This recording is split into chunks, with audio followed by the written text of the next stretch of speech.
This is Laura Patassi presenting my case study and analysis for the project.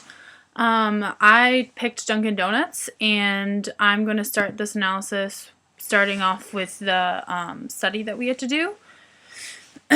So, company history on Dunkin' Donuts is that it was first established in Quincy, Massachusetts in 1950 by a man named William Rosenberg.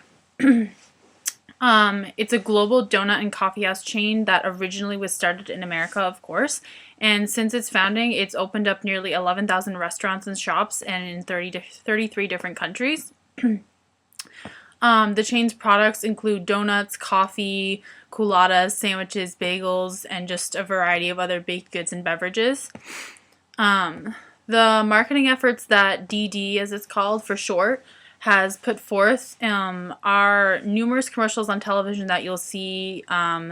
They've put up billboards in cities such as New York City. You can see them, really anywhere that anybody is allowed to put up a billboard.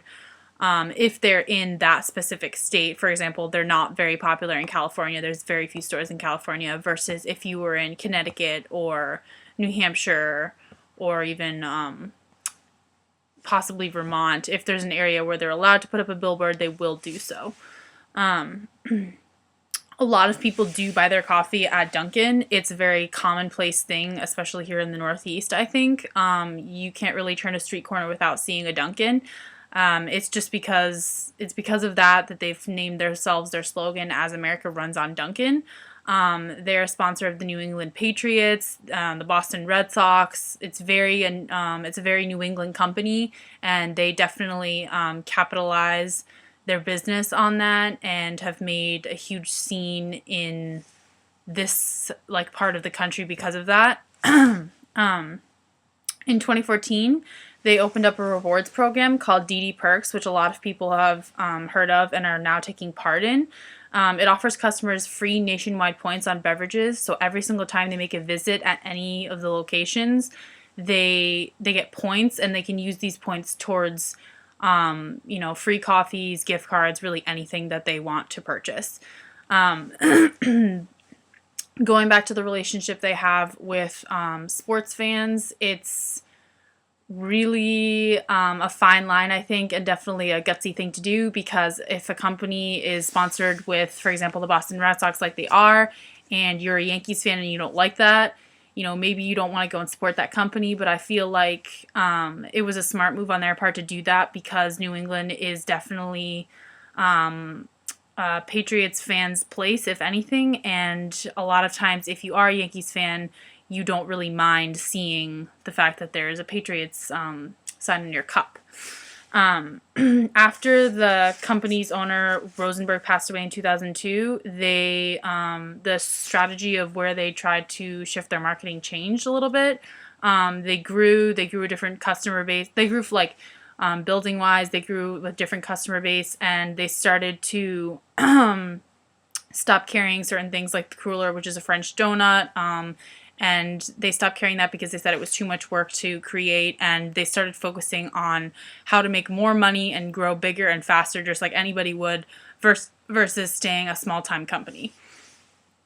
A lot of the questions that I had were, why did DD not make it in Canada? I know that they haven't made it in certain other countries, such as Brazil and UK, for example, but to me, Canada is in very close proximity to the US, and despite the French Canadian speaking territories, the morals, values, and even the language that we speak is very close.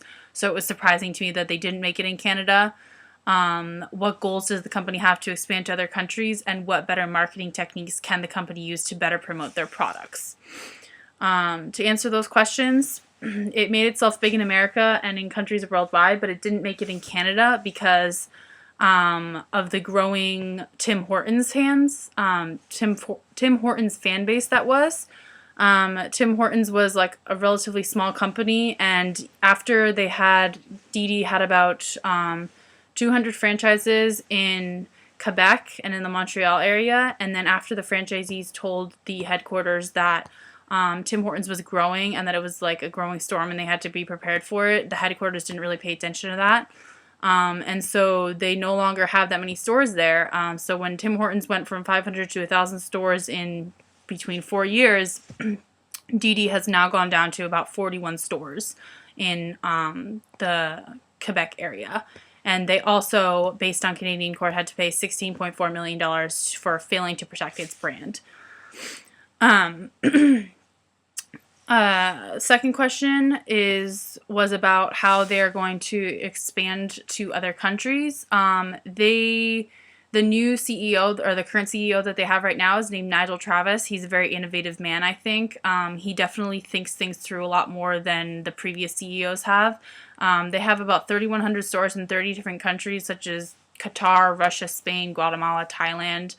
The CEO has now made it his job to try and expand back into the countries that they failed in originally. So he plans to have 100 new shops in Brazil by the year 2020. He wants, at least 200 DDs in California by 2020 as well.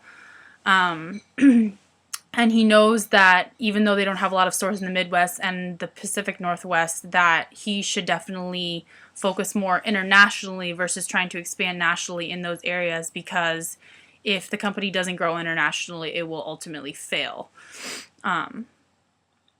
His plan is to rebrand the franchise in each new country that they open up at. So if they have to change the menu, then they will do so.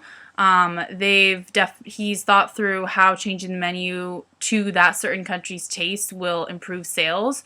So they've offered different flavored donuts like guava and chili and white chocolate, things that we don't really have here in the Northeast, but somebody in India might find really appealing. And last but not least, they've included gluten-free pastries. They started doing that in 2013, which has opened up a new market, especially considering the fact that a lot of people in recent years have been diagnosed with celiac disease and are more cautious of their diet. And they've definitely changed the way that their marketing techniques work based on the fact that they're opening up again in the UK, 140 stores, but the CEO has said that they failed originally in the UK because they opened up right in the center of London, where there was a high cost of rent and they didn't really market themselves to the right group of people. This time they're going to be opening on the outskirts of London to a whole new group of people who have possibly a lower budget and are more likely to spend money at a shop such as Dunkin' Donuts. Thank you very much. This is the closing of my marketing analysis, and yeah.